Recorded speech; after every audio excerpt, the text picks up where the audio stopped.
little confused. Okay. Let's play a game. What? I appointed 3 special counselors. Is my right to do. Paid them all the same hourly rate. Lie detected. They only attacked one. Mr. Lover. I hired one white woman, a good personal friend and great lawyer, a superstar, I tell you. I hired one white man, brilliant, my friend, and a great lawyer. And I hired one black man, another superstar, a great friend, and a great lawyer. Oh Lord, they gonna be mad when I call them out on this nonsense. First thing they say, oh, she gonna play the race card now. But no, God, isn't it them who's playing the race card when they only question one? God, wasn't it them that attacked this lawyer of impeccable credentials? It's not like you slept with him. You slept with him, didn't you? Wait. If you're asking me if people knew that we were having sex, no, they didn't. What? Why is the white male Republican's judgment good enough, but the black female Democrats not?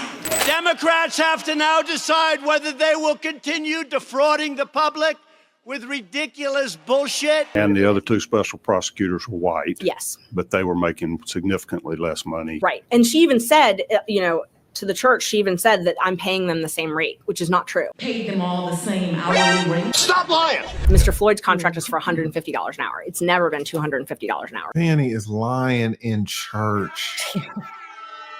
She's lying in the pulpit. She's lying in Big Bethel. Fanny put on her Sunday best, walked up into the pulpit of Big Bethel AME. It's a famous black church right down the street. And get the line to the congregation, pulling the race card in the congregation, right up under the Lord, in the Lord's house in Big Bethel, talking about Nathan makes the same rate as the white attorneys, when it's not true. Nathan makes more than the white attorneys. Lying in the house of the Lord. How do y'all feel about this? He mentioned this in closing arguments. I think it was the 3rd attorney out of all of them. And he said, remember, he said, you're using the race card, and she pulled the God card. The God card. Sitting there in front of a black congregation in a famous black church, Big Bethel, talking about how the white people are making the same amount as your boyfriend, when it's not true. You're paying your boyfriend way more. They only attacked one. Another lie. You have a sickness. It's about why did they single out Mr. Wade. Didn't say anything about that we singled him out because he's the only one she's having an affair with. They'll deny everything. Did not agree to that. Instead said that it was racially motivated. And the other 2 special prosecutors were white. Yes. But they were making significantly less money. Right. And she even said, to the church, she even said that I'm paying them the same rate, which is not true. Mr. Floyd's contract is for $150 an hour. It's never been $250 an hour. It was just a diversion. It was Lies. Welcome back to the AV7 channel, where we talk about all things law, true crime, and a little bit of debauchery. I hope you guys are ready for the shenanigans, because today we are taking a deep dive into Ashleigh Merchant and the recent Senate hearing. On January 8th, Merchant filed a motion on behalf of Michael Roman, seeking to disqualify the DA's office from the case due to an alleged improper romantic relationship between FANI Willis and Nathan Wade. The court filing stated that because Wade paid for trips they took together, Willis benefited financially from this arrangement. Attorney Ashleigh Merchant testified for more than 3 hours last week before the Georgia Senate Special Committee on Investigations in Fulton County. The committee was formed to investigate allegations against Fulton County District Attorney FANI Willis. Ashleigh Merchant, who is 46, we like to call her Pantene on the lead attorney side, if you know, you know, is a well-known criminal defense attorney in Metro Atlanta who runs her own law firm, the Merchant Law Firm, along with her husband, John Merchant III, who is also an attorney. According to the bio on her website, Merchant, who is originally from Clearwater, Florida, is a natural human rights advocate and firm believer in defending the rights of the criminally accused. Prior to this case, Merchant was best known for her successfully defending the man Ryan Duke, charged with killing former beauty queen turned history teacher Tara Stead in 2000. Showcased in the Wall Street Journal, a defense lawyer caught the whiff of a rumor. It brought Trump's Georgia case to a halt.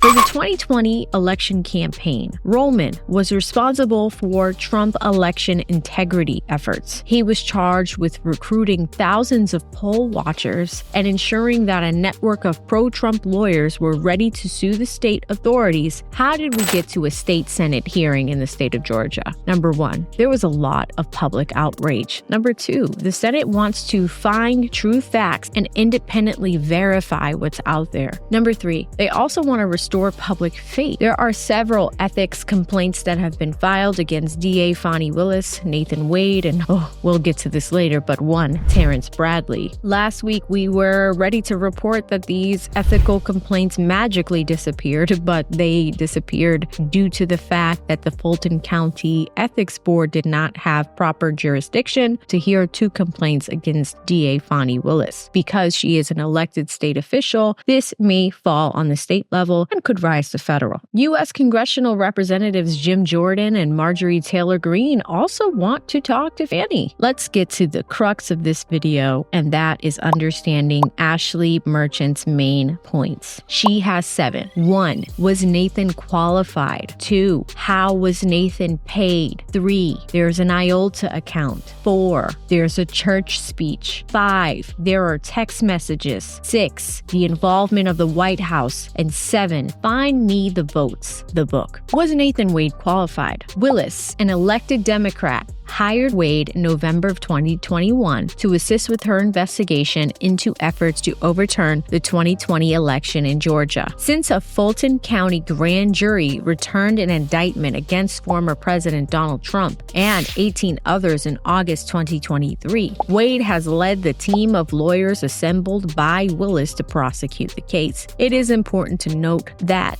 he was hired as a contractor and not a direct employee, reporting up to FANI WILLIS as the district attorney. Merchant described Fulton County's unusual practice of hiring outside counsel for many cases. According to Merchant, none of the other district attorney's offices in the entire state, except for the Attorney General's office, regularly use special prosecutors. And the few instances where she found that outside counsel was hired, they were paid at a much lower rate than what Wade was paid by Fulton County.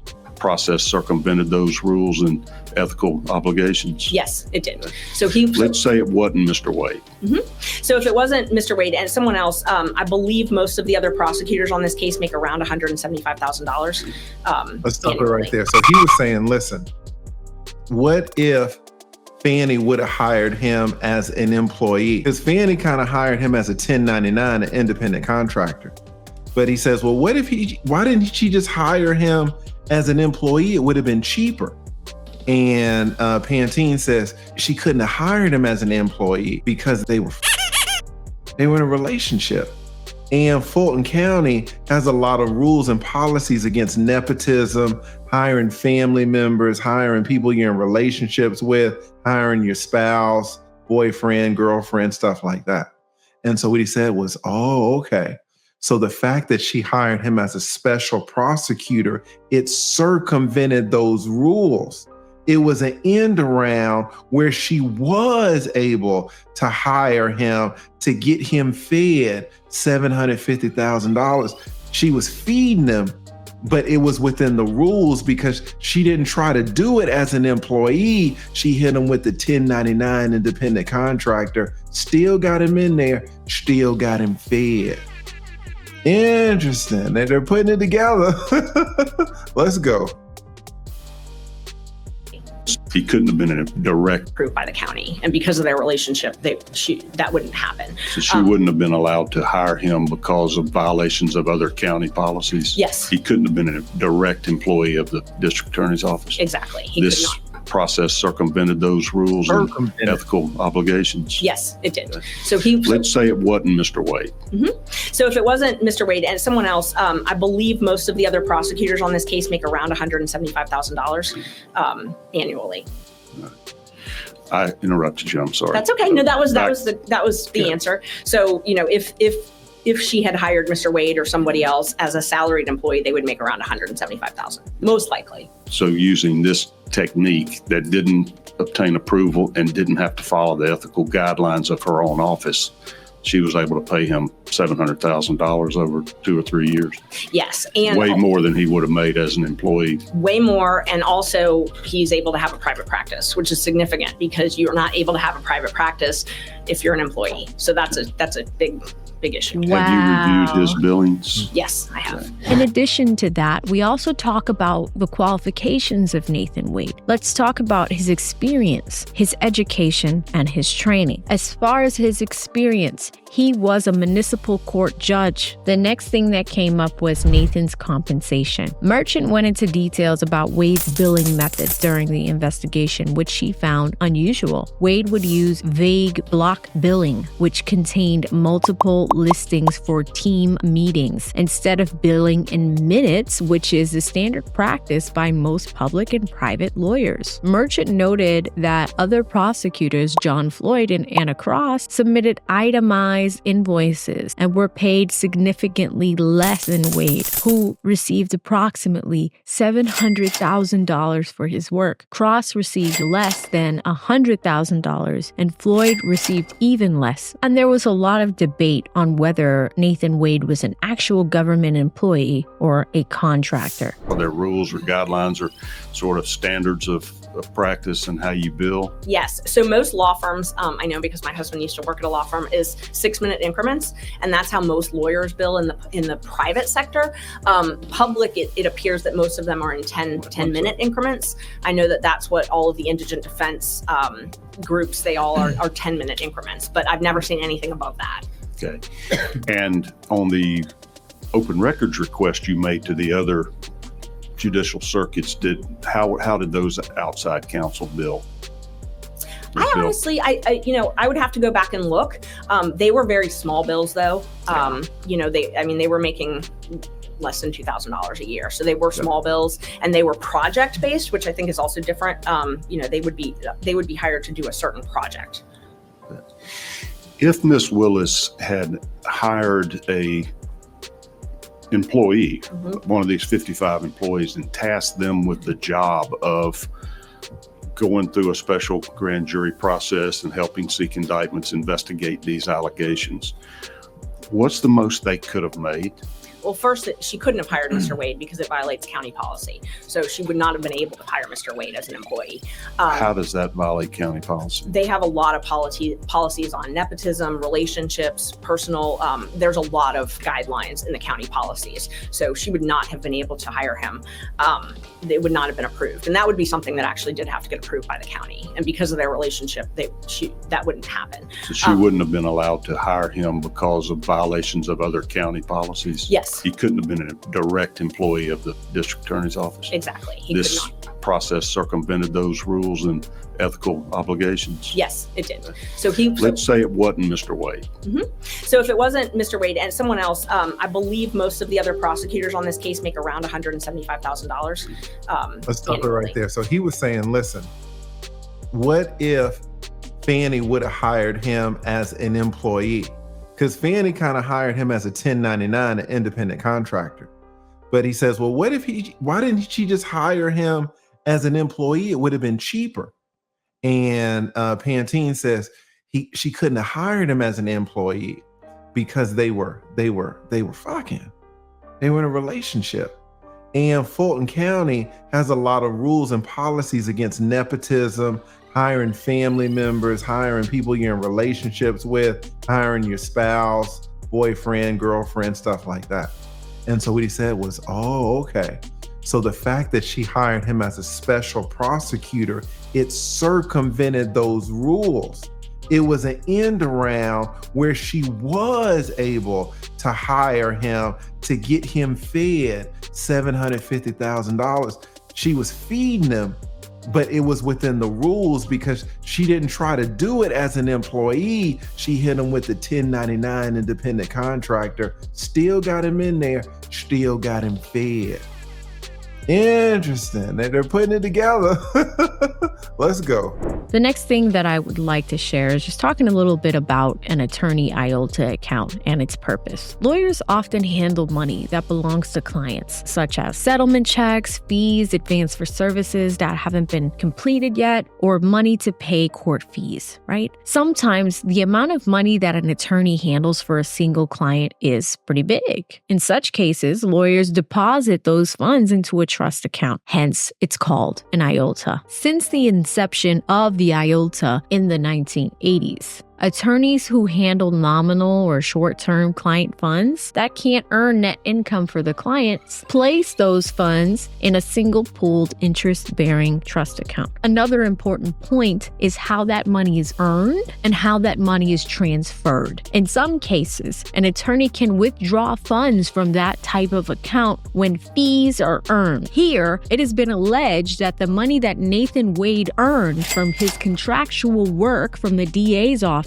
was improperly deposited into his IOLTA account and commingled with other clients' funds. Let's talk about the next piece, which is super important. That is the church speech. During a speech over Martin Luther King Day weekend at a historic Black church in Atlanta, Willis defended her position in hiring Wade, whom she suggested did not have the needed experience for the case, and suggested racism was behind the attacks on her judgment and Wade's qualifications. Merchant also says Willis has made multiple comments in public and in court about how defendants in the Georgia election interference case are guilty.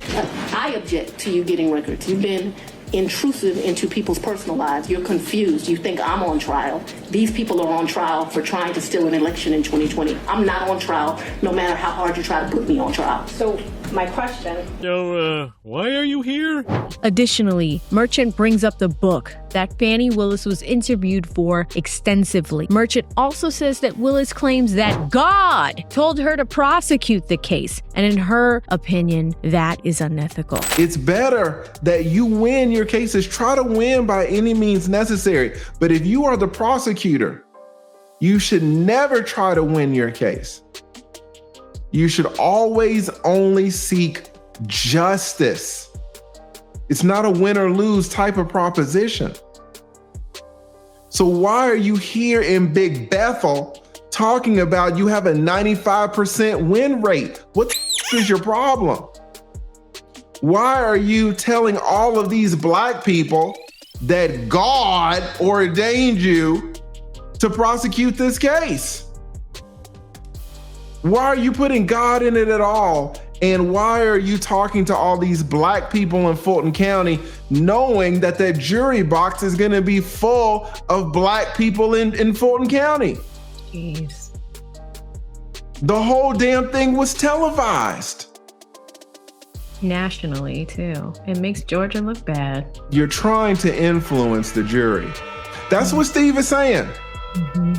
You're using the race card and the religious card to influence the potential jurors of this case. That is improper. That's what he's saying. Those are such great points, Lead. And here's the other thing. I'm thinking about the closing arguments. And with Boots, he stood on his square. Everything he said last Friday was reflected right here again. And he's like, no, Fanny, you got this in the footnote. You had half of it. Let me show you what the entire paragraph said. And let's go through that again. And instead of saying how it doesn't fit, I'm going to tell you how it does fit. It doesn't fit because it does fit because of the church speech, right? It does fit because of lying. It does fit because of fraud. But here's the other thing. He did that beautifully in 2.5 pages. And so that's why Boots is so good, right? He actually didn't even go into her arguments about the 5 categories of cases that don't fit. He didn't even touch that. We couldn't even get through it. Yeah, he didn't need to. Miss FANI Willis has ratified Mr. Nathan Wade's perjury by not repudiating it as her duties require. This district attorney's professional judgment has not been merely impaired by her conflicts of interest. It has been corrupted beyond redemption.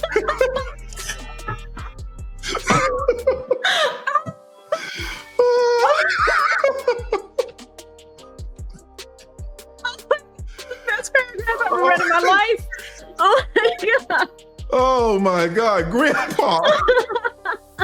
Grandpa said, time out. First of all of these people.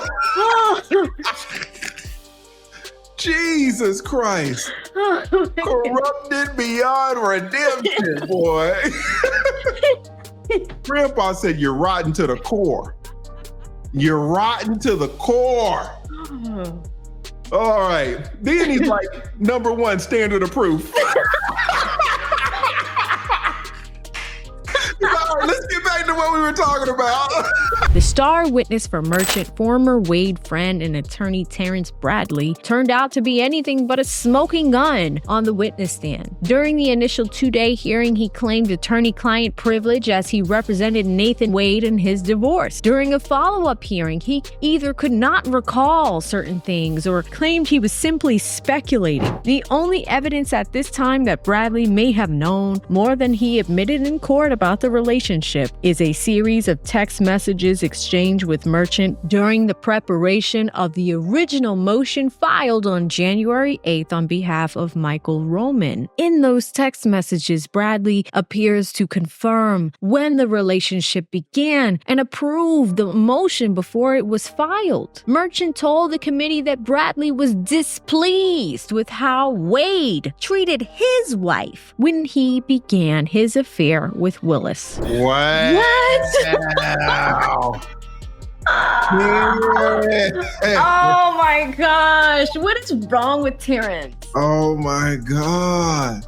Terrence was trying to hire Ashleigh. Ashleigh says, no, I represent Roman. It's a conflict. I'm about to tell on your ass. How can I represent you? I'm about to tell. So Terrence is like, okay, you're about to tell on me. Can your husband represent me? Now we know why he was the first one to do the closing argument. Yes, this is so ridiculous. Terrence is ridiculous. This is so crazy. He is trying to hire Ashleigh, and Ashleigh's husband to represent him. Dude, Ashleigh is about to sit here in front of the Georgia Senate and spill all the beans about what you told her. And she kept digging after he asked. Yes. It's just like she was just digging for months and he let it happen. I don't understand where the IQ is. I mean, Terrence is so ridiculous. Let's go. You can't make this shit up. It is impossible. In a movie, no one would believe. Listen what I'm telling you guys. In a movie, no one would believe that Terrence went to her to try to get representation. And when she said no, ask about the husband. Y'all be like, yeah, that's some bullshit. This doesn't happen. And mira no mas. Look at this right here. Let's go. Conversation. And I said, well, my interests are different than yours. I represent Mr. Roman, so I can't advise you. That would be a conflict. He asked if John, my husband, could, and I said, no, that's a conflict too. You know, if you feel like you need somebody, you need to talk to someone else. At the time, that was early in September. I had court in Cobb County and I ran into Mr. Bradley. I was in Judge Harris's courtroom. I think it was either September 11th or 13th. I checked my calendar a week or so ago, but it was one of those dates. And I was taking a plea in front of Judge Harris, and Mr. Bradley was also there. Another lawyer who ultimately represented Mr. Bradley at our hearing, BC Chopra, he was there in court also. And then a friend of all of ours who's a district attorney, his name is Bert Cohen, he was taking the plea with me. And Bert and I have known each other for a long time. Terrence, BC, everybody's known each other for a long time. We were all sitting in a conference room attached to that courtroom, waiting for the pleas, chit-chatting, took the plea, went back in, and Mr. Bradley essentially went through the whole thing and said, well, this is what's really happening. I had a notepad and I took notes on all the things to ask for open records. So what did he say was really happening when he said, this is what's happening? He said that they met at a judicial conference before, he was very specific that it was before she became DA, because that was one of the things that he couldn't remember when the judicial conference was, but he knew that it was before she became DA. So guys, they're in court. They're in court in a side conference room. He's like, okay, let me tell you what happened. You don't need to give me any fried chicken and a Sprite. I'm gonna just tell you everything. Get your notepad. She pulls out her notepad, pulls out her pen, and he starts spilling the beans. No subpoena, no power to compel. He just sits down and in the conference room and starts telling this lady everything. Freely. He's folding under the pressure. He just snaps, he breaks. God damn. The plea went back in, and Mr. Bradley essentially went through the whole thing and said, well, this is what's really happening. I had a notepad and I took notes on all the things to ask for open records. Wow. So what did he say was really happening when he said this is what's happening? He said that they met at a judicial conference before. He was very specific that it was before she became DA, because that was one of the things that he couldn't remember when the judicial conference was, but he knew that it was before she became DA. When did she become DA? She became DA in it would have been January 2021. Okay. So she became DA January 1st, 2021, but she had a transition team leading up to that. So, and Mr. Wade was in charge of her transition team. So Mr. Bradley told me all of that. We met for about an hour. Wow. Said that they had been together. They met at this conference. Nathan was still married. And Mr. Bradley was upset because of what happened in the divorce. He was upset because they were still married, the Wades were still married, and he essentially just left her after meeting Miss Willis and dropping the kids off at college. So, and Bradley was Wade's attorney in that divorce action you're talking about? Yes, I didn't know that at the time. But they were law partners. They had been, yes. And I actually don't know if he was still his attorney when he talked to me. I don't know if he was or not. All right.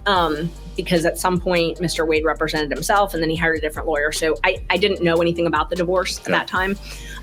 So Bradley did not like the way Wade had treated his wife. He did not. But he represented him. He did not like the way he had treated his wife. He didn't like what was happening in the divorce. What is this? What is this? Wait a minute. I'm going to tell on my best friend. I'm going to tell on my law partner. I'm going to tell on my client in the divorce. My client hires me for a divorce, but I don't like the way my client treated his wife. And to be fair, isn't the narrative that Nathan's wife cheated on Nathan with Nathan's best friend? And Terrence says, I'm going to spill all the beans because I don't like how you treated that chick. Man, this is dirty work. Boy. This is crazy. You cannot make it up. This is so bad. You use any justification, but not I don't like the way he treated his wife. Because I don't know if y'all know about law partners, man. If y'all are law partners, if y'all are friends, your law partners are married, that's fine. But you're not, can we be honest, you're not friends with the wives. You're nice to the wives, you're cordial with the wives, you're cool with the wives, but you're friends with their law partner. Yeah. That's where your affiliation should be. Yes, I'll be honest. If your law partner comes up to you and was like, man, I just slapped my wife, you're like, well, what did she do? What she say? Like, oh no, I can't believe you did that. Man, she must have said something. She must have got out of pocket. Like that's where your loyalty lies with the dude. But even after that, you're in business together. Yes. Well, he had been kicked out, I guess, by then. Mm-hmm. Yeah. Yeah. Right. It's so crazy. So, man, Terrence is about a piece of shit, man. I mean, it gets worse and worse. None of this came out like in the text messages. No. This is horrible, Terrence. This is absolutely horrible. Let's go. Next, we have the issue of the White House. Additionally, the committee asked about meetings Willis and Wade may have had with the White House about the investigation. They revealed that Wade actually had meetings with the White House to specifically talk about the events that took place on January 6th. Wade submitted at least 2 invoices that indicated meetings with White House counsel. However, the bombshell that came out during this hearing is that that FANI Willis indeed had meetings along with the Atlanta mayor with Vice President Kamala Harris. Lastly, find me the votes. At the end of the hearing, the committee expressed concerns over FANI's involvement with the book that was authored by two individuals called Find Me the Votes. This book is entirely written to review the situation about the 2020 election, the results, and the situation in Georgia. It is unclear if FANI is profiting from the sale of this book,